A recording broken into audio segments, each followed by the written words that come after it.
हमने इस देश की रेजिस्टेंस को समाप्त कर दिया है अवॉइड करने के लिए। इसको अवॉइड करो, क्या फर्क पड़ता है, हो जाने दो, यहीं तो आए हैं, पहले 5 करोड़ थे, 10, ठीक है, क्या फर्क पड़ रहा है। अब वो स्थिति आ गई है कि हमारे पास भागने का कोई रास्ता नहीं है, इसलिए आप अब लड़ने हैं।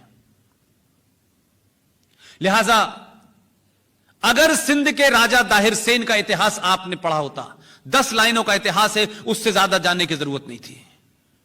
तो आपको सिंध चला गया, वो तो आपका एक अलग हिस्सा है कि जमीन के टुकड़े पे किसी ने कब्जा कर लिया हो, लेकिन राजा दाहिर सेन का इतिहास अगर आपको पता होता तो इस देश में 35 करोड़ मुसलमान जो सुबह से लेकर शाम तक आपको काफिर कह के मार रहे हैं, इस देश में गजवा हिंद लाना चाहते हैं, इस देश में बहुत सारी चीजों की तब्दीली लाना चाहते हैं, उनसे डिबेट करिए, उनके गलेवान में झांक के कहिए कि जो तुम्हारा प्रॉफिट है, जो मोहम्मद साहब हैं, जरा सच बताओ, प्रॉफिट मोहम्मद साहब के दामाद का कत्ल किसने किया, मस्जिद में किया। जिस आदमी ने मारा वो अली के बराबर में लेटा हुआ था। अली फजर की सुबह की नमाज पढ़ने गए और उन्होंने उस आदमी से पूछा कि भाई तुम काफी देर से लेटे हुए हो, तुम्हारी तबीयत ठीक है। उसने कहा कि मैं आज एक बहुत बड़ा गुनाह करने जा रहा हूं, इसलिए मैं अल्लाह से माफी मांग रहा हूं।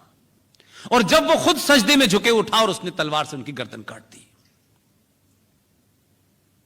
उनकी पत्नी यानी मोहम्मद साहब की बेटी बीवी फातिमा को उनके घर में आग लगाती, जलते हुए दरवाजे से उनकी हत्या कर दी गई। करबला के मैदान में उनके नवासों को मारा गया। लेकिन इससे आगे की सच्चाई आपके लिए महत्वपूर्ण है। राजा दाहिर सेन जो हमारा राजा था, जिसका डीएनए हमारे अंदर हो सकता है, एक मीर कासिम जिस पाकिस्तान का हीरो राजा दाहिर सेन होना चाहिए था सिंध लेने के बाद भी, लेकिन उनका हीरो राजा दाहिर सेन नहीं बना, उनका हीरो मीर कासिम बना। वो मीर कासिम जिसने मोहम्मद साहब के परिवार में बचे हुए लोगों को, जिनको राजा दाहिर सेन ने अपने राज्य में, अपने किले के अंदर पनाह दी थी कि इनको कुछ नहीं होगा चाहे मेरी जान चली जाए, मीर कासिम से लड़े, उनकी बेटी बेटे सबको मारा और राजा दाहिर सेन को मारा, उसके बाद उनके नवासों को मारा। वो मीर कासिम पाकिस्तान का हीरो है, वो सिंध का राजा हीरो नहीं है। तो जिन लोगों को इस बात की शर्म है कि वो लोग हमें काफिर समझ रहे हैं, हम 5000 साल पुरानी उस सभ्यता के वाहक लोग हैं कि हमने उस वक्त कोई इलेक्शन नहीं था, कोई सेकुलरिज्म का एजेंडा नहीं था, तब भी हमने मोहम्मद साहब के खानदान को हमारे राजा ने अपनी जान देके बचाया।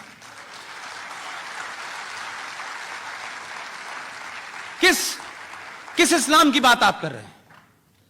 कहां की बात आप कर रहे हैं? किस गलतफहमी के शिकार हैं आप? आप इतिहास को नहीं पढ़ना चाहते, आपको गलत पढ़ाया गया और आपको लगने लगा कि यार उनसे पूछो कि तुम्हें शर्म है कि तुम उनको हीरो मान रहे हो जिन्होंने मोहम्मद साहब के खानदान को मारा है। और यह इतिहास कोई 5 जन्म में नहीं छपा, यह इतिहास सारा मौजूद है, पूरी दुनिया जानती है। मैंने इसीलिए कहा आपको आज के दौर के राष्ट्रवादियों को थोड़ी देर के लिए आंख बंद करके 5 मिनट के लिए सोचिएगा, हम हैं कौन। जिस दिन भी आपको अपने होने का पता चल जाएगा, यह देश बदल जाएगा।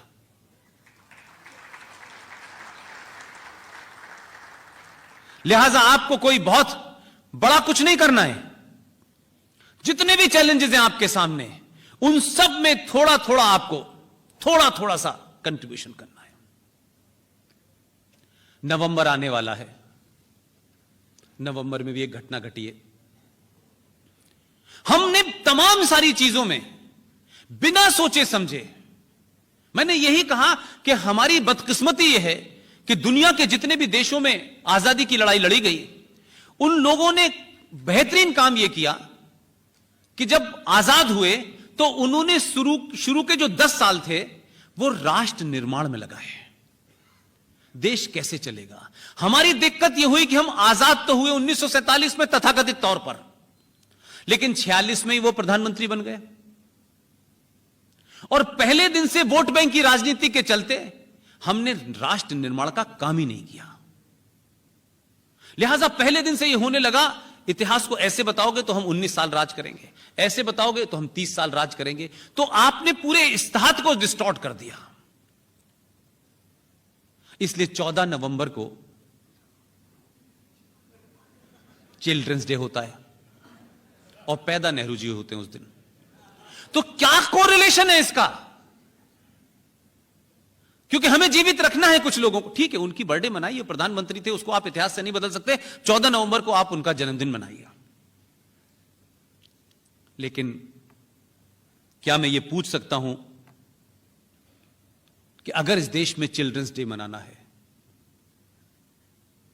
तो क्या उसकी डेट हो सकती है कि हम जिन बच्चे चिल्ड्रंस डे मनाएं तो जिसके नाम पे बनाएं उसका नाम सुन के उन बच्चों की छाती चौड़ी हो जाए?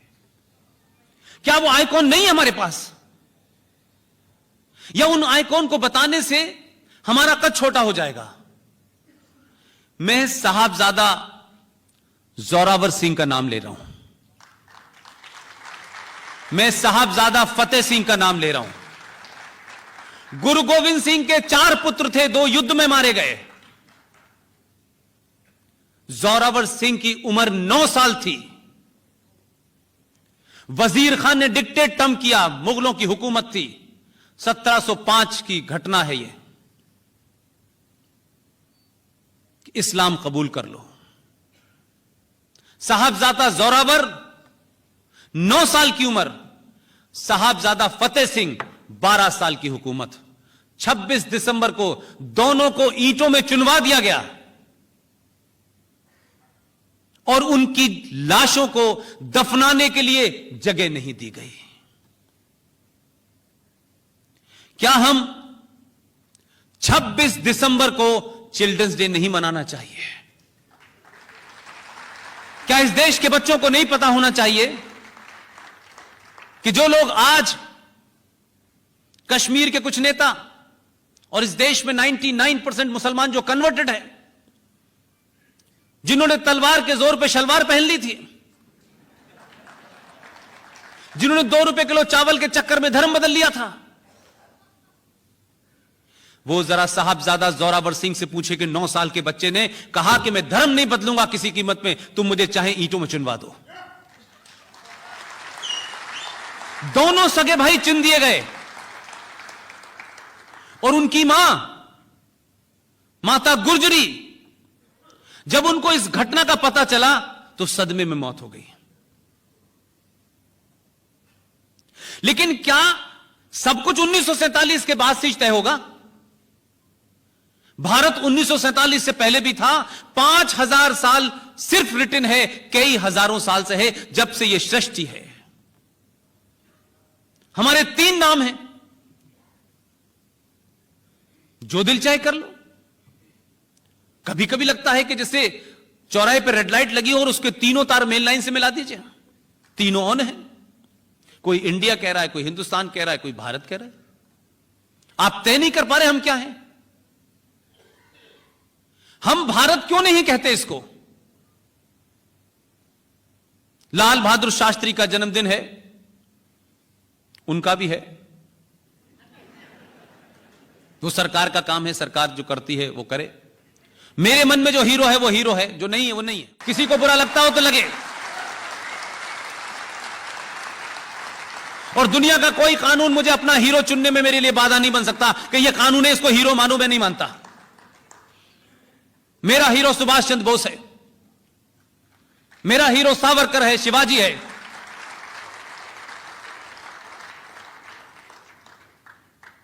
मुझे अगर इसी पे तय करना है तो मैं किसी महान को हीरो मानूंगा। मैं बौनों को क्यों हीरो मानूं भाई? क्योंकि वो नहीं है, वो जवाब नहीं दे सकते।